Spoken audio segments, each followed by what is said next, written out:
when it pleased God to reveal his Son in me, I conferred not with flesh and blood. The drama is a supernatural drama taking place in the soul of man.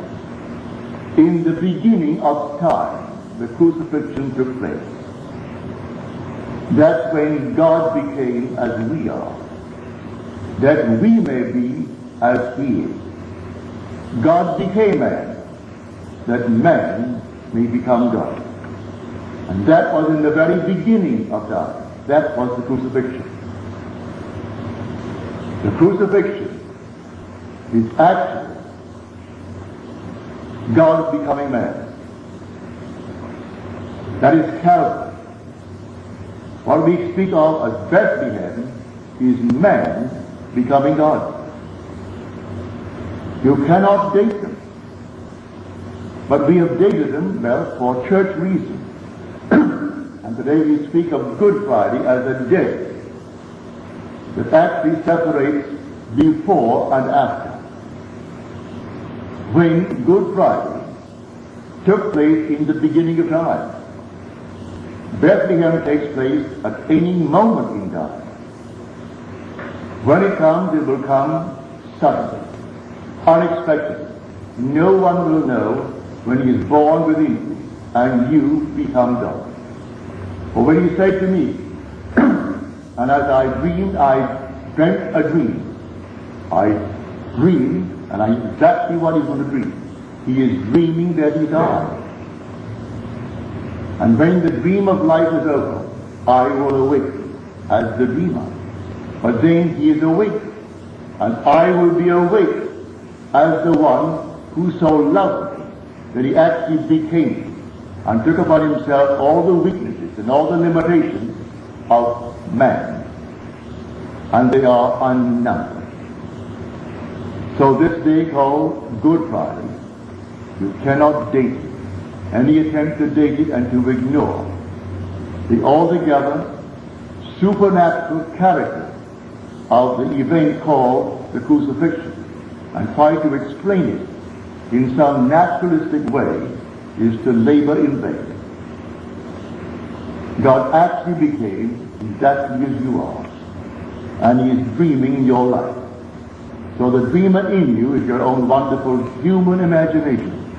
That is God. Man is all imagination, and God is man, and exists in us, and we in him. The eternal body of man is the imagination, and that is God himself. The divine body, Jesus, that's the divine body. And within us we beat him morning, noon, and night by the misuse of our imagination. So here, the suffering Christ that they spoke of today, and all the statements that they're stating today are taken from the Old Testament. The first two from Luke, the third from John, the fourth from Matthew. Then we go back to John for two more, and then we end with Luke. So in the beginning, forgive them all, Father. They know not what they do.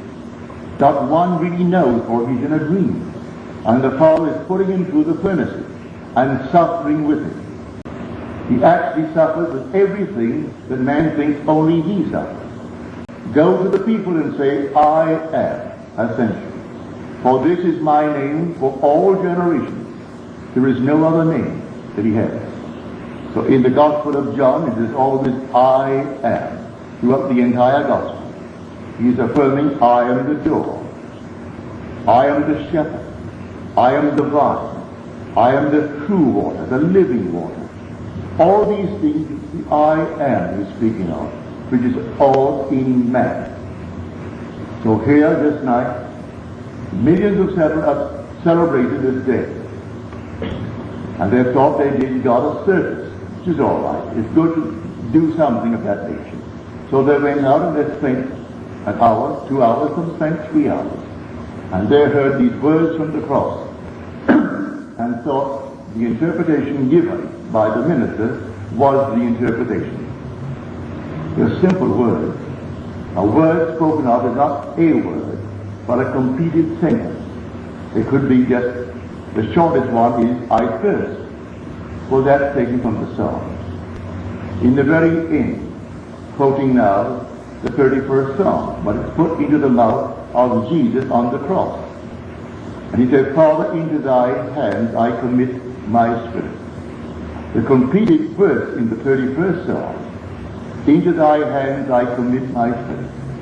Thou hast redeemed me, O Lord, faithful God.